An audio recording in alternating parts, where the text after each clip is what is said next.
And look, it's a new year, a new administration, and I say clean slate. I'm not going to keep rehashing the bit I did so many times. So I'm not going to chase every rabbit down the hole like I did the first term.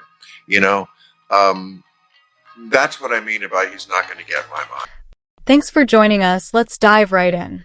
Is Bill Maher secretly the most unpredictable voice in American politics today? That's the question sparking debate after his latest whirlwind of commentary.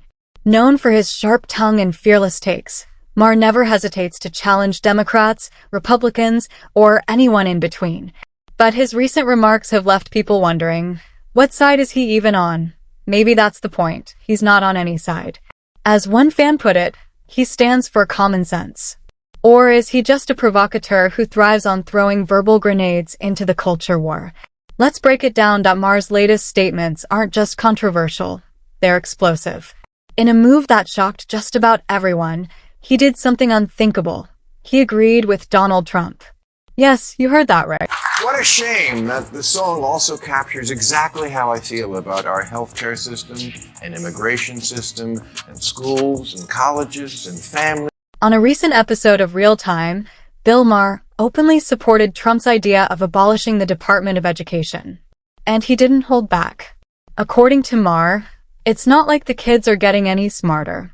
He pointed to grim statistics, like the fact that a third of 8th graders in the U.S. struggle with basic reading skills, and criticized bureaucratic red tape, such as rules in Bay City, Michigan, that make firing unqualified teachers nearly impossible, and he wasn't alone.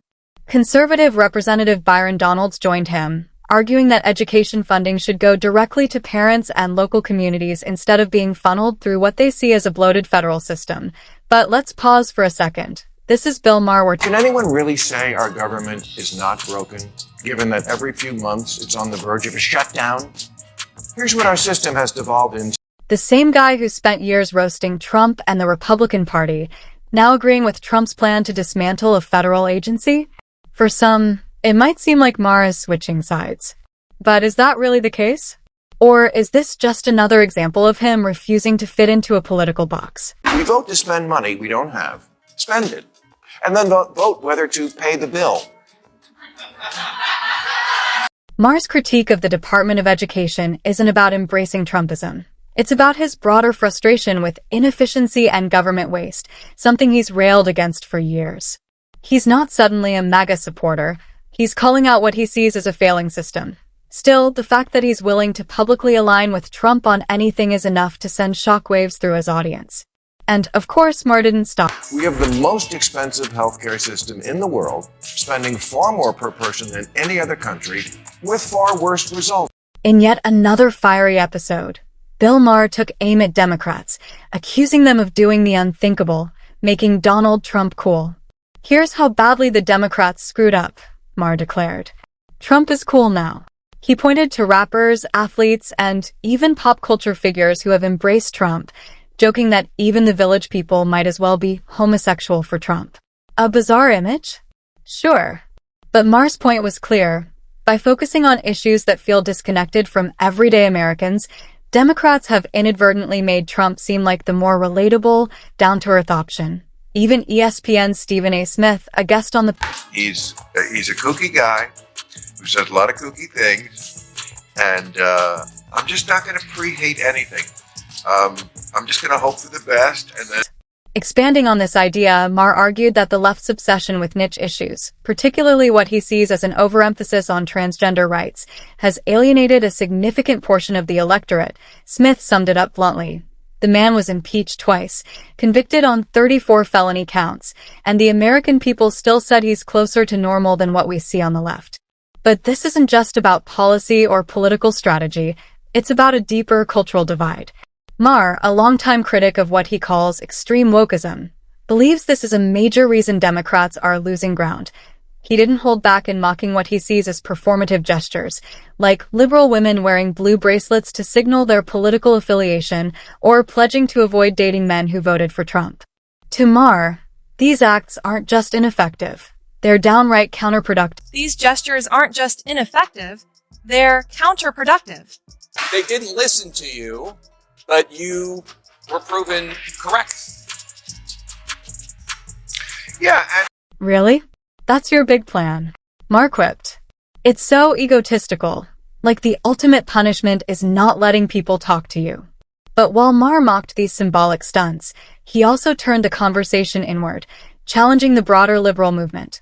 Has the left lost sight of what really matters? Trump derangement syndrome, and I Right. would just like to say to my Republican friends, it's not deranged to fear this. No. It's not If he deranged to says find it. this alarming. At some point, the left became more focused on virtue signaling than actual results, or at least, that's what Bill Maher argues.